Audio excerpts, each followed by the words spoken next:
I have seen every cycle. I have witnessed every form of human greed and fear manifest in the markets, and they all follow a predictable pattern.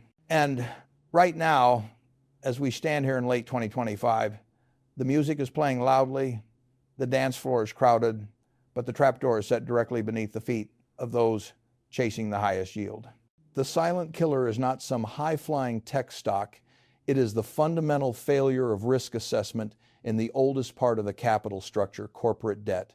The market is ignoring the ticking time bomb in the balance sheets of corporate America. Let me give you a number that should wake you up from your slumber. According to the Federal Reserve and the Bureau of Economic Analysis, the U.S. corporate debt to GDP ratio hit a record high of 52.8% in the third quarter of 2025. This means that relative to the size of our economy, companies are more levered now than they were during the housing crisis of 2007 or the dot-com bust of 2000. It is a record level of debt saturation, and it is the fuel for the coming disaster. When the fundamentals look this bad, and yet the prices are this high, it's not an investment environment, it's a high-stakes casino. Investors are chasing a little extra income without realizing they are running directly into the storm. The junk bond meltdown of 2026. You see, the first rule of intelligent investing is never to lose money. And the corollary to that is don't follow the crowd. When everyone rushes toward the same tiny bit of extra yield, it means the price of safety has collapsed and the risk is monumental. I'm here today to talk about what's lurking in the junk pile, the U.S. high-yield corporate bonds, and why 2026 could be a year of tremendous pain followed by tremendous generational opportunity. I ask you, do you dare to buy when the risk premium is razor thin? Hit the like button if you've chased yield. Comment your biggest lesson below. I've always told people that the goal of investing is not to learn how to jump over 7-foot bars. It's to learn how to find 1-foot bars that you can step over easily. High yield or junk bonds are the financial equivalent of a 7-foot bar that they painted gold and promised is only 3 feet high. It's always been a mechanism for transferring wealth from the yield-hungry to the debt-issuing financiers. In the 1,980 seconds, we saw the last great eruption of this garbage. That was the age of the leveraged buyout, or LBO. Private equity firms, though smaller then, loaded up decent companies with massive piles of debt, often junk bonds, to take them private, strip them for parts, and get rich quick. The figurehead of the time promised that diversification made the risk disappear. He argued that even if a few of the heavily indebted companies failed, the higher yield on the whole portfolio would more than make up for it.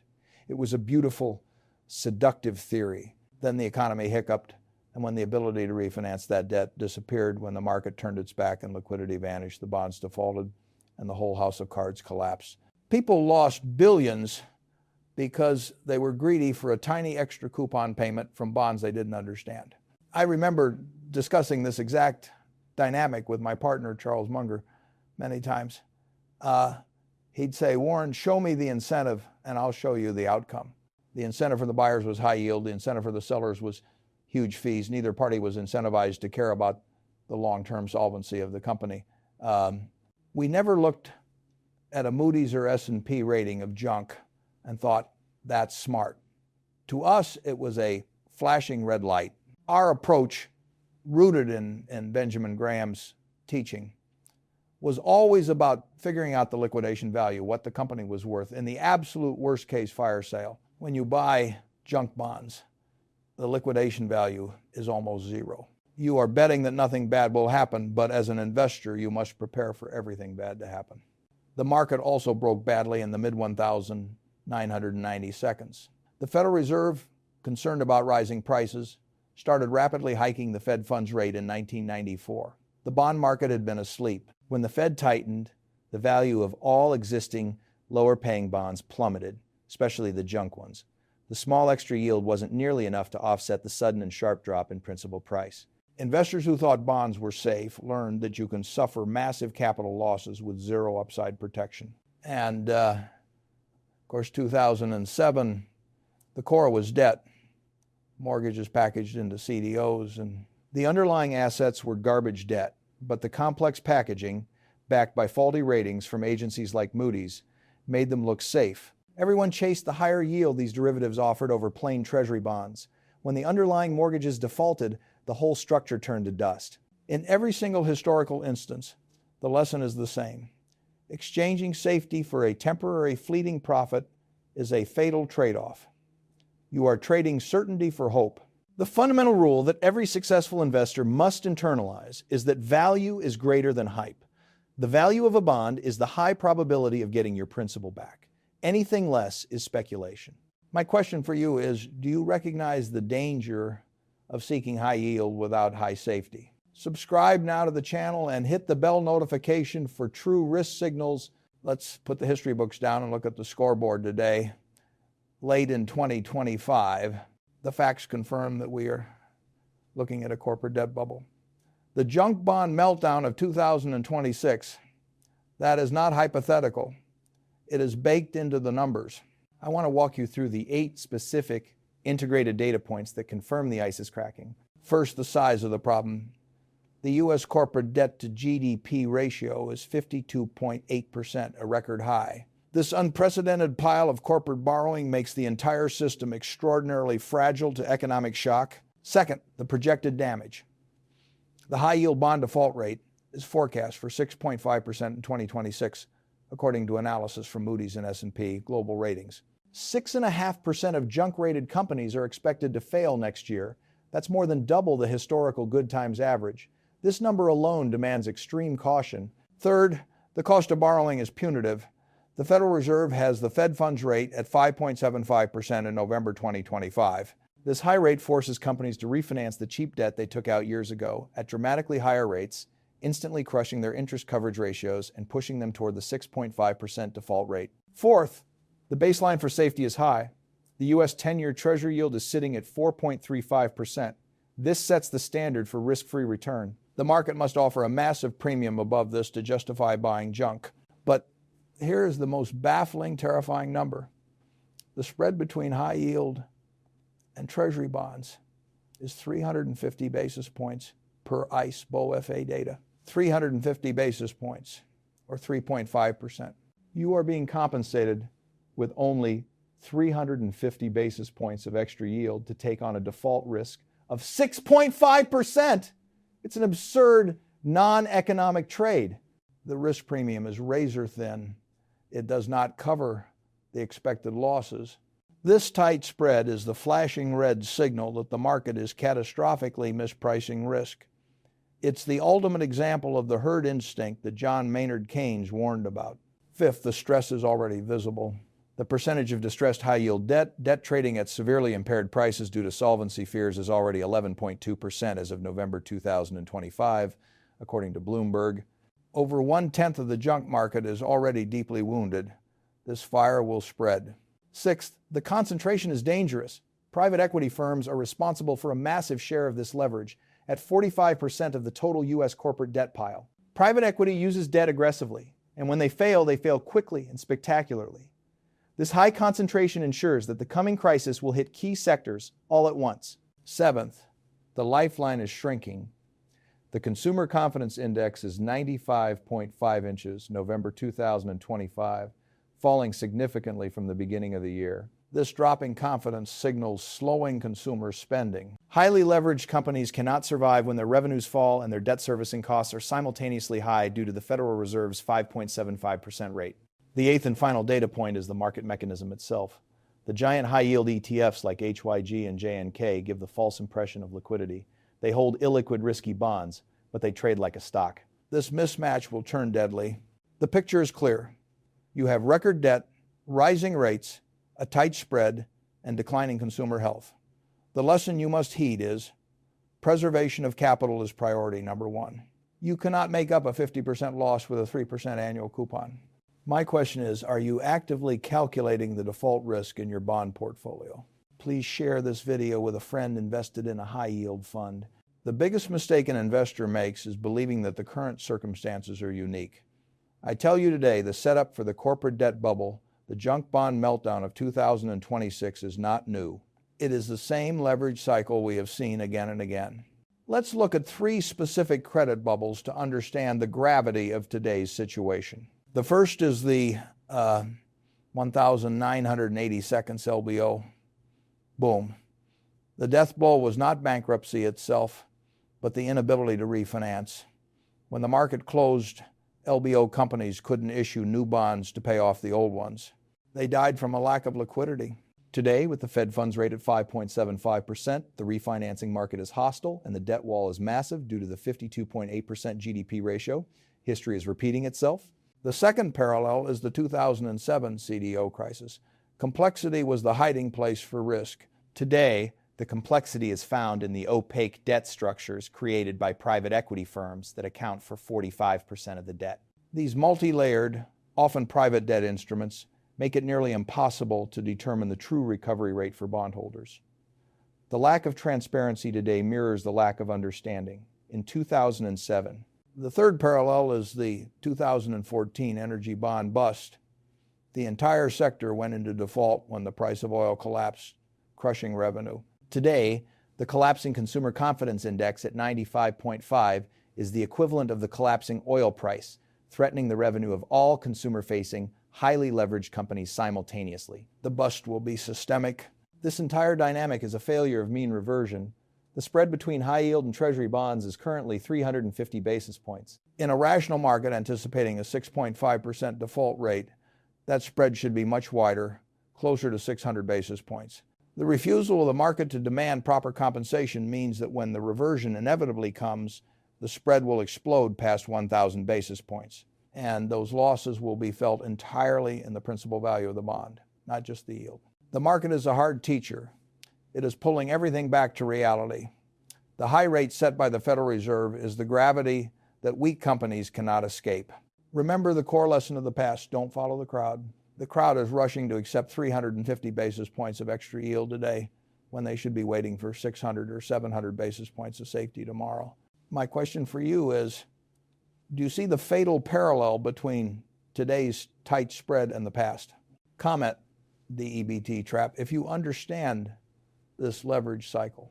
Now we pivot from spotting the danger to finding safety. We must apply the timeless rules of Benjamin Graham to the modern credit market. When buying debt, you must assume failure and maximize recovery. The first rule is know your circle of competence, which for debt means obsessively studying the balance sheet. I don't care about projections, I care about assets. If a company cannot cover its interest expense by 5 times its operating income, it is too fragile. High-yield bonds, by definition, fail this test. They offer no margin of error when the Fed funds rate is 5.75% and revenue is threatened by the 95.5 Consumer Confidence Index. The second rule is the margin of safety. For bonds, this is the difference between the debt owed and the liquidation value of the assets. We must conservatively calculate what the assets, the inventory, the machines, the property would sell for in a panic. Given the U.S. corporate debt to GDP ratio of 52.8%, most of the debt in the high-yield space carries a negative margin of safety. You are buying a promise that cannot be fulfilled in a downturn. The third and most critical rule is the recovery rate. This is the percentage of principal you get back after default. If you earn 3% extra yield for 5 years, 15% total, and then the bond defaults and recovers only 20 cents on the dollar, an 80% loss, your net loss is massive. We must only buy bonds that are senior, secured, and backed by hard assets to maximize the recovery rate. Buying unsecured high-yield debt is betting everything on the coupon payment, ignoring the eventual loss of capital. The entire philosophy of Benjamin Graham was to avoid the speculative territory. High-yield bonds are fundamentally speculative because they require perfect conditions, low rates, and continuous growth to pay out. Value is greater than hype. The hype is the tiny extra yield. The value is the assurance of your principal.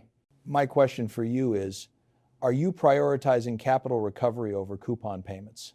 If you are focusing on a company's balance sheet, drop the word DEBT in the comments. I have seen enough to know that the greatest risk is often not what you can see, but what is hidden. My biggest worries about the corporate debt bubble, the junk bond meltdown of 2026, go beyond simple default numbers. They are about illiquidity and the systemic domino effect. First, the illiquidity bomb contained within the high-yield ETFs, like HYG and JNK. These ETFs trade instantly, but the underlying junk bonds are notoriously hard to sell in a panic. When the default wave hits, the price of the ETF will plummet, trading far below the value of its assets. This forces the manager to fire sale bonds, driving down the prices of all junk debt, not just the distressed 11.2%. This is the classic liquidity mismatch that freezes markets. Second, the concentration risk from the private equity firms. With 45% of the corporate debt under their purview, and often financed by multiple, opaque, and highly aggressive debt tranches, the failure of several large private equity holdings will create a seismic event. This isn't the scattered risk of the 1,980 seconds. This is concentrated, highly levered risk that will shock regional banks and pension funds that bought slices of this debt. It's an information asymmetry problem. Third, the Federal Reserve trap. The market is praying for the Fed to drop the 5.75% Fed funds rate to save these indebted companies. But the Fed cannot risk reigniting inflation. Their hands are tied. This means there is no central bank parachute. Companies must face the high cost of money on their own. When you combine a falling consumer confidence index at 95.5 with the 11.2% already distressed debt, you have a perfect environment for a cascade failure. The system will seize up and the price of safety of plain cash will soar. The lesson here remains paramount. Preservation of capital is priority number one. You must protect yourself from the sudden, sharp risk of illiquidity. My question for you is, are you protected against the risk of illiquidity? Like this video if the shrinking bond spread scares you. So, how does Berkshire Hathaway position itself against this brewing storm? Very simply, by doing nothing. We have virtually zero position in high-yield corporate bonds. We do not participate in the speculation that offers a 350 basis point premium for a 6.5% default rate. Instead, we hold cash, a massive cash pile, and we only invest in ultra-safe, short-term U.S. Treasury bonds, which benefit from the current 5.75% Fed funds rate. Our cash pile is our greatest asset. It acts as a massive call option on the future of American business. When the corporate debt bubble, the junk bond meltdown of 2026 hits, and the market collapses when the prices of good assets become dislocated from their intrinsic value, we will have the buying power when no one else does. We will be greedy when others are fearful, but we will be buying assets, not promises. When we buy corporate debt, we stick strictly to investment-grade debt, often A-rated or better, and we demand a real margin of safety. We are not interested in the yield. We are interested in the certainty of the principal. We only buy debt from companies that can withstand the worst possible recession, companies that can cover their interest payments even when the economy is contracting. We rely on Moody's only to confirm the high quality, not to greenlight the speculation. The market is currently overpriced, not just in stocks, but dangerously so in bonds. We are waiting patiently, ignoring the temptation of the tight spread. The lesson: don't follow the crowd. The crowd is currently risking everything for the small coupon. We are waiting to buy assets at a deep discount when the crowd is forced to sell. My question for you is, are you waiting for a safe entry point into fixed income? Comment your allocation to high yield or cash. Now, before you leave, I want to give you a clear, 5-step checklist to stress test your own fixed income holdings against the coming junk bond meltdown. Step 1, the spread test. Is the spread on your high-yield holdings above 500 basis points? If the spread is still around 350 basis points, the market is not compensating you for the risk. Sell now and wait for the spread to widen. Step 2, the default rate test. Is the current and forecast default rate below 3%? If analysts like Moody's are forecasting 6.5%, the risk is far too high for the yield. Avoid. Step 3, the recovery test. Do your bonds have a guaranteed high recovery rate? Are they senior and secured by physical, easily liquidated assets? If not, you are fully exposed to a total loss of principal. Step 4, the Fed rate test. Is the Federal Reserve Fed funds rate above 4% at 5.75%? Interest costs are punishing. Do not own low-rated debt when the cost of money is high. Step 5, the confidence test. Is the Consumer Confidence Index below 100? At 95.5, declining consumer health means the revenue lifeline for weak companies is being cut. Review your portfolio. If your debt holdings fail this stress test, they are a liability, not an asset. The core lesson here is value is greater than hype. Use this checklist to filter hype and find value. My question for you is, which investment in your portfolio fails this high-yield stress test? I urge you to screenshot this checklist, tag your channel name, and share it with your friends. I cannot tell you exactly when the corporate debt bubble, the junk bond meltdown of 2026 will strike. Nobody can. But I can tell you that it will strike. The conditions are all met. The 52.8% debt ratio ensures the explosion will be massive. The bond market is often compared to a dinosaur. It moves slowly, but when it finally moves, its action is decisive and devastating. The dinosaur is awake now. It is feeling the high interest rate environment, and it is about to stomp. Your task is simple: survive. Survive by prioritizing safety over that extra 1% yield. Survive by holding cash and remaining patient. The final essential lesson to take away today is preservation of capital is priority number one. Protect your principal above all else. Everything else is secondary. I ask you now to smash the like button if you are sitting on cash. Subscribe to the channel and hit the bell for more warnings like this.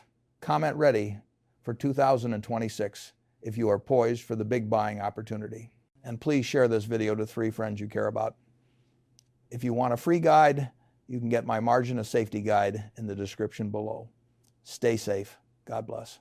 My final question for you is, do you dare to prioritize safety over that extra 1% yield?